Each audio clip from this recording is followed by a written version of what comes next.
Hi hello नमस्कार सर्वांना, स्वागत आहे तुमचं माझ्या यूट्यूब चॅनलवर. तर आज आहे चतुर्थी. तर चतुर्थीच्या तुम्हा सर्वांना खूप साऱ्या शुभेच्छा. तर आज आपण चतुर्थी स्पेशल असे मोदक करणार आहोत. तर चला सुरुवात करूया.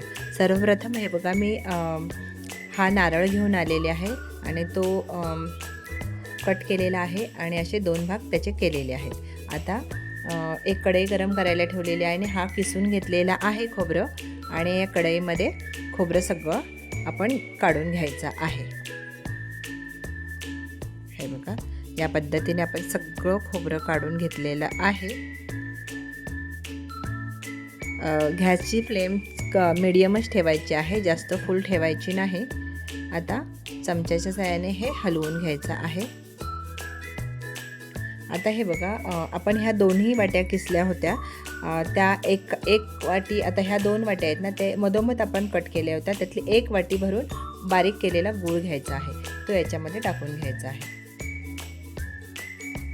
हे बघा, बरोबर प्रमाण आहे. 1 वाटी टाकलं ना ते भरून, म्हणजे 2 वाटे असतात, त्यातले 1 वाटी टाकलं ना की बरोबर चव लागते, कमी जास्त असं होत नाही. गूळ बरोबर प्रमाण याचं बरोबर असतं. तर हे बघा, त्यामध्ये आता तूप टाकायचं आहे. 1 चमचा तूप टाकलेला आहे आणि आता मिक्स करून घ्यायचं आहे.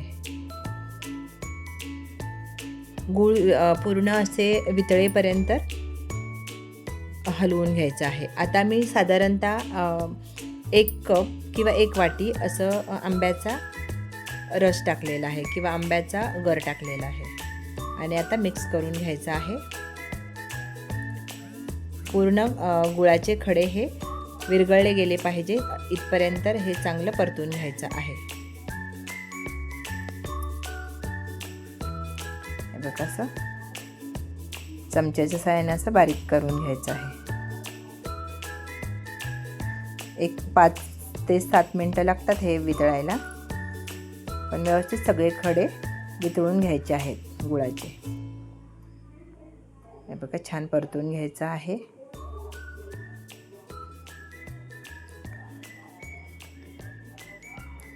असं व्यवस्थित परतलं की चवीला पण छान लागतं. आता आपल्या आवडीनुसार ड्रायफ्रूट्स टाकायचे आहेत. मी फक्त बदाम टाकलेले आहेत कारण माझ्या मुलांना हे बदामच आवडतात त्यामध्ये, म्हणून हे मी बदामच टाकलेले आहेत. तुम्ही काही म्हणजे जे तुमच्याकडं अवेलेबल असेल ते टाकून द्या. आणि वेलची पावडर टाकलेले 1 चमचा. आता व्यवस्थित असं मिक्स करायचं आहे. गॅस बंद करून घ्यायचा आहे. आता हे बघा, असं छान परतून झालेलं आहे. हे आता साईडला ठेवून देऊया. आता कढई गरम करायला ठेवायची आहे. त्यामध्ये मी आंब्याचंच पाणी टाकलेलं आहे. आंब्याचा गर आणि आंब्याचं पाणी असं दोन्ही एकत्र केलेलं आहे हे, आणि आता व्यवस्थित असं उकळून घ्यायचं आहे. पाण्याला उकळी आली की त्यामध्ये मी इंद्रायणी तांदूळ घेतलेला आहे, त्याचं हे पीठ, इंद्रायणी तांदळाचं पीठ आहे, ते याच्यामध्ये चाळून घ्यायचं आहे. आता व्यवस्थित असं मिक्स करून घ्यायचं आहे. मी मीठ आत्ता टाकलेलं नाही, नंतर टाकायचं. आता टाकलं तरी चालेल.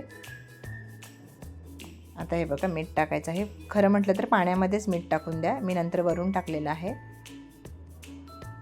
आता हे बघा, व्यवस्थित असं मिक्स करायचं आहे आणि आता गॅस बंद करायचा आणि 5 मिनटं त्याच्यावर झाकण ठेवून तसंच ठेवून द्यायचं आहे. 5 मिनटांनी एका परातीमध्ये हे काढून घ्यायचं आहे आणि थोडं कोमट होईपर्यंत तसंच ठेवायचं आहे. हाताला सोसेल की आपण मळायला सुरुवात करायची आहे. तर थोडंसं पाण्याचा हात लावून असं सॉफ्ट असं मळून घेतलेलं आहे.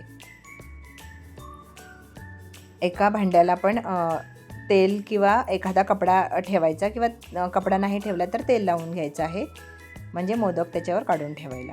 आता हे बघा, असे छोटे छोटे लिंबाच्या आकाराचे गोळे करून घेतलेले आहेत आणि अशा प्रकारे पाळी तयार करून घ्यायची आहे. हे बघा, या पद्धतीने.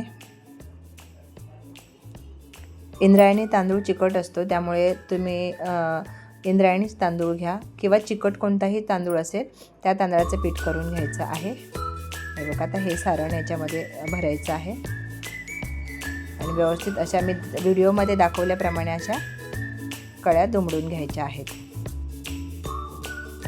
सोपं आहे करायला.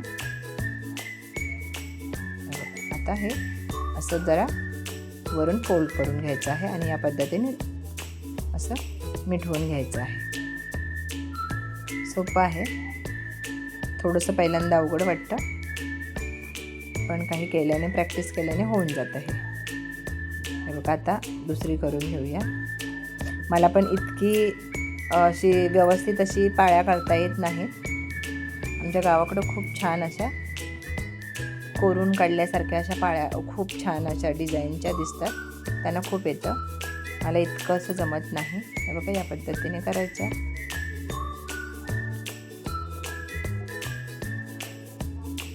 हे बघा, माझी वहिनी छान करते. वहिनीच्या असे खूप डिझाईनसारख्या पाळ्या व्यवस्थित अशा येतात. हे बघा, या पद्धतीने करून घ्यायच्या आहेत. अशाच पद्धतीने आपण सगळे मोदक करून घेतलेले आहेत. आता एक कढई गरम करायला ठेवायची आहे आणि त्यामध्ये 2 तांबे पाणी टाकून घ्यायचं आहे. एक टाकलं, अजून दुसरा टाकलेला आहे आणि झाकण ठेवून पाणी उकळायला ठेवायचं आहे. पाणी उकळतं आहे. आता आपण हे जे मोदक केलेले आहेत ते यामध्ये सोडून घेऊया. मी हा कपडा टाकला ना की मोदक खाली चिकटत नाहीत, म्हणून कपडा टाकायचा, नाही तर तेल लावलं तरीही चालेल. आता एक 10 ते 15 मिनटं असंच उकडवून घ्यायचं आहे. मीडियम गॅसवर 15 मिनटं उकडून घेतलेलं आहे. हे बघा, झालेले आहेत. आता साईडला काढून घेऊयात. हे बघा, झालेले आहेत मोदक.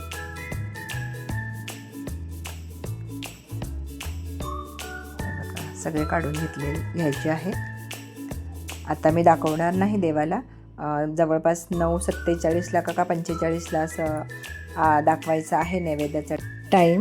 तर चला, आता आपण झालेले आहेत हे मोदक. तर चला, वेळात वेळ काढून माझा व्हिडिओ पाहिलात त्याबद्दल मनापासून धन्यवाद. तर चला, मग उद्या आपण भेटू एखाद्या नवीन रेसिपीसोबत, नवीन व्हिडिओसोबत. तोवर धन्यवाद आणि मोदक करा. बाय.